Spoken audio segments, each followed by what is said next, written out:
Dragon ফলের কিভাবে পরাগায়ন ঘটায় আমার আম্মু সেটা দেখাতে। কারণ আপনারা অনেকেই জানেন যে আমার বাসায় অনেক বড় একটা ড্রাগন গাছ আছে, একটা না আসলে অনেকগুলা। তারপরে যাই হোক, ওই যে ড্রাগন দেখানোর পরে মোটামুটি আমরা মাগরিবের আজান দিয়ে দিয়েছিল, বাসায় চলেও এসেছিলাম। আর তারপরে চা খেয়ে আমাদের অন্যান্য কাজ শেষ করে এখন যে ড্রাগনের ভিডিওটা দেখাচ্ছি এটা কিন্তু রাত্র 12টার পরে, অর্থাৎ আমার আম্মু পরাগায়নটা করাই হচ্ছে 12টার পরে। আর এটা কিন্তু ফুল, তো এই ফুল থেকেই আসলে ফলটা হয়। ওই যে দেখুন আপনারা অলরেডি ফুল ধরেই আছে। আমি কিন্তু অনেকটা সময় নিয়ে একদম ধীরে ধীরে আপনাদের দেখাচ্ছি যে কিভাবে আম্মু এটা পরাগায়ন ঘটায় আর কি 12টার সময়। তো আম্মুর ভাষ্য মতে আর কি, আম্মু বলে যে 12টার পরে গিয়ে এই ফুলটা এরকম ফুটে থাকে। এই ফুলটা এত সুন্দর হয়, একদম চারিদিকে ছড়িয়ে থাকে। এটা পুরোটাই একটাই ফুল হয়।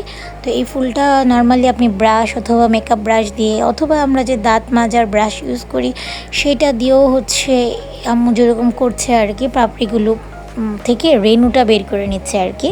তো সেই রেণুটা দিয়েই খুব সম্ভবত এটাকে পরাগায়ন করবে। দেখুন আপনারা ভিডিওতে দেখলেই আসলে বুঝতে পারবেন, তেমন কঠিন কোনো কাজ না, অনেক সহজ। আম্মুকে আমি বলেছিলাম যে তুমি একটু আস্তে আস্তে কাজটা করো, যেন আমি সুন্দর করে ক্লিপ নিয়ে আমার দর্শকদের দেখাতে পারি। তো যারা আমাকে এটা অনেক দিন ধরে জানতে চেয়েছিলেন তাদের জন্য কিন্তু চলে এসেছে ভিডিওটা, সো দেখতে থাকুন। আর এরই মাঝখানে বলি, যারা হচ্ছে এতদিন ধরে আমার ভিডিও দেখছেন, কমেন্ট করছেন, তাদেরকে অনেক অনেক ধন্যবাদ।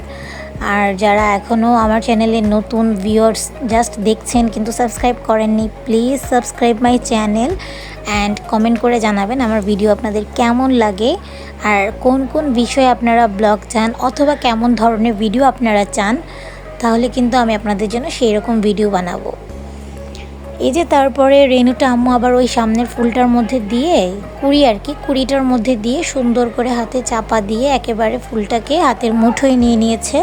হাতের মুঠোয় আবদ্ধ করে এরপর একটা পলি ব্যাগ অথবা অন্য যে কোনো একটা ব্যাগ দিয়ে হচ্ছে এই ফুলটাকে বেঁধে দিতে হবে, মানে ব্যাগটার ভেতরে ফুলটাকে রেখে দিতে হবে, যেন কোনোভাবেই বাতাস এলেও এই ফুল থেকে এই রেণুটা বের না হয়ে যায়। আর যদি খুলে রেখে দেন অথবা সুতো দিয়ে গিট দিয়ে দেন তাহলে কিন্তু বাতাস এলেও ফুলটা ছিঁড়ে যাওয়ার সম্ভাবনা থাকে, এই কারণে। তো যাই হোক, এই যে এখানে মা কিন্তু অলরেডি করে ফেলেছে, এটাকে একটু পেঁচিয়ে রেখে তারপরে চলে যাবে। তো দেখলেই বুঝতে পারবেন আপনারা, অনেক সহজ, কিন্তু একটু যত্ন করলে অনেক ধরনের মানে অনেক সুন্দরভাবে আর কি এই ফলটা হয়। আমাদের তো অনেকগুলো গাছ হয়েছে আলহামদুলিল্লাহ, খুব বেশি দিন বয়স হয়নি আমাদের গাছের, এবং আমরা কিন্তু এখনও পর্যন্ত ড্রাগন ফল কখনো সেরকমভাবে কিনে আনি না। আর এমনি তো আমাদের গাছের ড্রাগনগুলো অনেক মিষ্টি হয়। তো যাই হোক, ধন্যবাদ আপনাদেরকে আমার এই ভিডিওটি দেখার জন্য।